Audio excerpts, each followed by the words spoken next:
My dear brothers and sisters, welcome to Science Ada.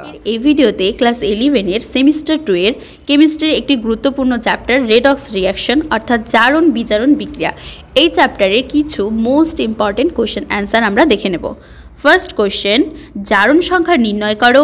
Sulphur S8 A S এর অর্থাৎ সালফারের Na2PO4 এ P এর KO2 তে O এর। তো S8 এ যদি আমরা S এরই করি তো যে সমস্ত মৌলগুলি মুক্ত মৌল তাদের ক্ষেত্রে জারণ সংখ্যা কি হয়, 0 হয়। যেমন O2 এর ক্ষেত্রে জারণ সংখ্যা 0 হবে, তারপর হচ্ছে H2 এর ক্ষেত্রেও 0 হবে। তাহলে এক্ষেত্রে এটা কি S8 একটা মুক্ত মৌল, সেজন্য এর জারণ সংখ্যা হবে 0। নেক্সট, Na2NA3PO4A ফসফরাসের জারণ সংখ্যা। সোডিয়ামের ক্ষেত্রে জারণ সংখ্যা কত হয়, +1, আর অক্সিজেনের ক্ষেত্রে 0, -0। তো ধরি যে P এর জারণ সংখ্যা কত, x, তাহলে এক্ষেত্রে হবে 3x + 1 প্লাস হচ্ছে x প্লাস 4x - 2 = 0। তাহলে 3 + x - 8 = 0। তাহলে x এর মান কত দাঁড়াচ্ছে, +5।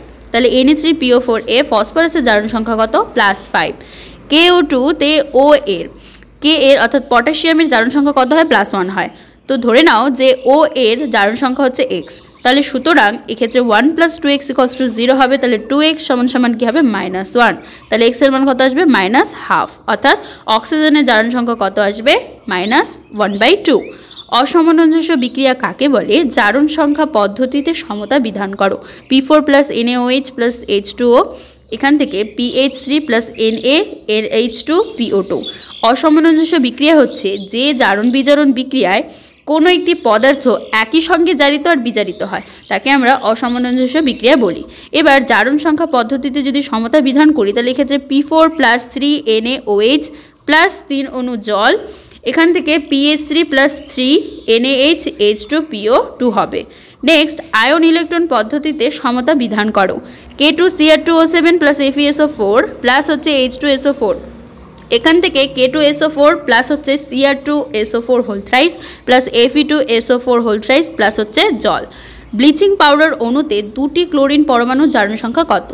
তো আয়ন ইলেকট্রন পদ্ধতিতে যদি আমরা সমতা বিধান করি তাহলে এক্ষেত্রে হবে K2Cr2O7 প্লাস 6 অণু FeSO4 প্লাস 7 অণু কি চলে আসবে, H2SO4, এখান থেকে K2SO4 প্লাস হচ্ছে Cr2SO4 হোল থ্রাইস প্লাস হচ্ছে 3 অণু Fe2SO4 হোল থ্রাইস প্লাস হচ্ছে 7 অণু জল।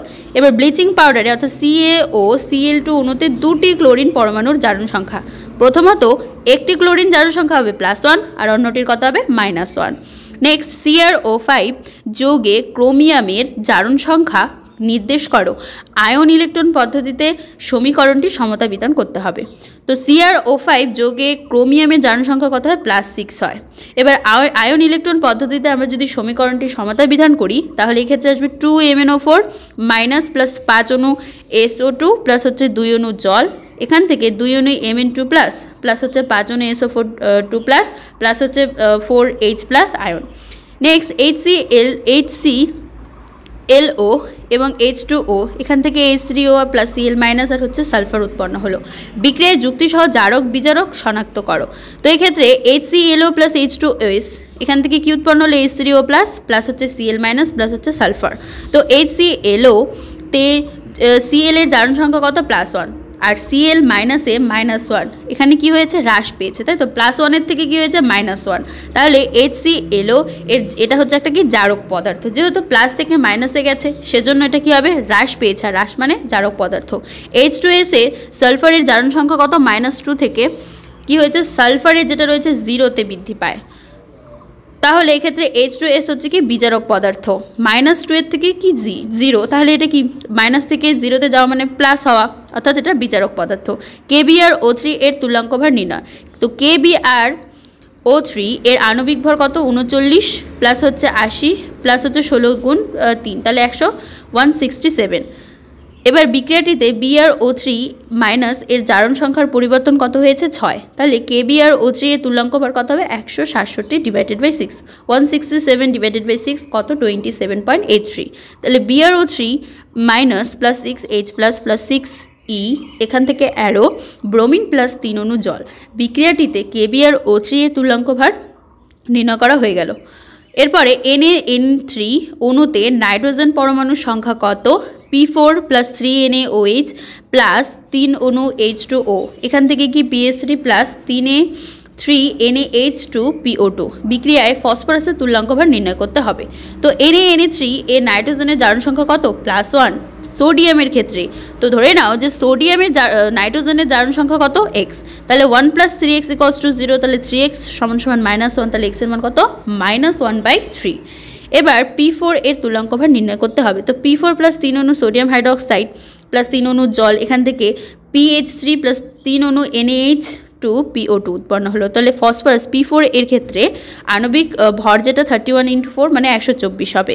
তো এখানে ফসফরাস একই সঙ্গে জারিত বিজারিত হচ্ছে, তাহলে PH3 তে ফসফরাসের জারণ সংখ্যার পরিবর্তন কত হয়ে গেল? 3। NaH2PO2 তে ফসফরাসের জারণ সংখ্যার পরিবর্তন 1, তাহলে P4 এর তুল্যাঙ্ক ভার কত হবে? 124 / 3 + 1 মানে 31। আয়ন ইলেকট্রন পদ্ধতিতে সমতা বিধান করতে হবে। MnO4- প্লাস হচ্ছে Fe2+ প্লাস হচ্ছে H+, এখান থেকে Fe3+ প্লাস হচ্ছে Mn2+ প্লাস হচ্ছে জল। কে এবং অর্থাৎ পটাশিয়াম আর ম্যাঙ্গানিজের পারমাণবিক ভর যথাক্রমে কত? 39 আর 55 হলে উপরোক্ত বিক্রিয়া অনুসারে KMnO4 এর তুল্যাঙ্ক ভার আমাদের KMnO- এর তুল্যাঙ্ক ভার আমাদের নির্ণয় করতে হবে। তো আয়ন ইলেকট্রন পদ্ধতিতে যদি আমরা সমতা বিধান করি, তাহলে এক্ষেত্রে MnO4- প্লাস হচ্ছে 5 অণু Fe2+ হবে প্লাস 8 অণু H+, এখান থেকে চলে আসবে তোমার 5 Fe3+ প্লাস Mn2+ প্লাস হচ্ছে 4 অণু H2। এবার KMnO4- এর তুল্যাঙ্ক ভার যদি আমরা নির্ণয় করি, তাহলে 39 + 55 প্লাস 16 × 4 মানে 158 হবে। তাহলে বিক্রিয়াটিতে MnO4- এর জারণ সংখ্যার পরিবর্তন কত হয়েছে? 5। তাহলে KMnO4 এর তুল্যাঙ্ক ভার কত হবে? 158 / 5 মানে 31.6। নেক্সট কোশ্চেন, K2MnO4A ম্যাঙ্গানিজ এর জারণ সংখ্যা কত?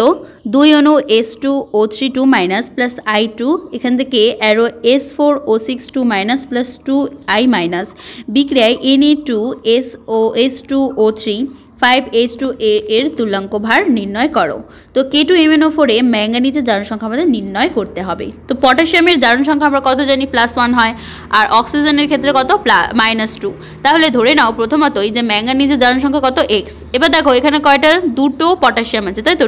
K2 আর রয়েছে, তাহলে 2 × x অর্থাৎ 2 × +1, কারণ আমরা জানি পটাশিয়ামের জারণ সংখ্যা কত হয়? +1 হয়, প্লাস হচ্ছে x, কারণ ম্যাঙ্গানিজের ক্ষেত্রে x ধরেছি, প্লাস হচ্ছে কত? 4 অণু, 4টা অক্সিজেন রয়েছে, তাই তো? তাহলে 4 × -2 = 0। তাহলে এখানে দেখো ক্যালকুলেশন করলে আসবে 2 + x - 8 = 0, অর্থাৎ x এর মান কত? +6। K2MnO4 এ ম্যাঙ্গানিজের জারণ সংখ্যা কত আসলো? +6। Na2S2O3 প্লাস 5H2 এর তুল্যাঙ্ক ভার আমাদের নির্ণয় করতে হবে।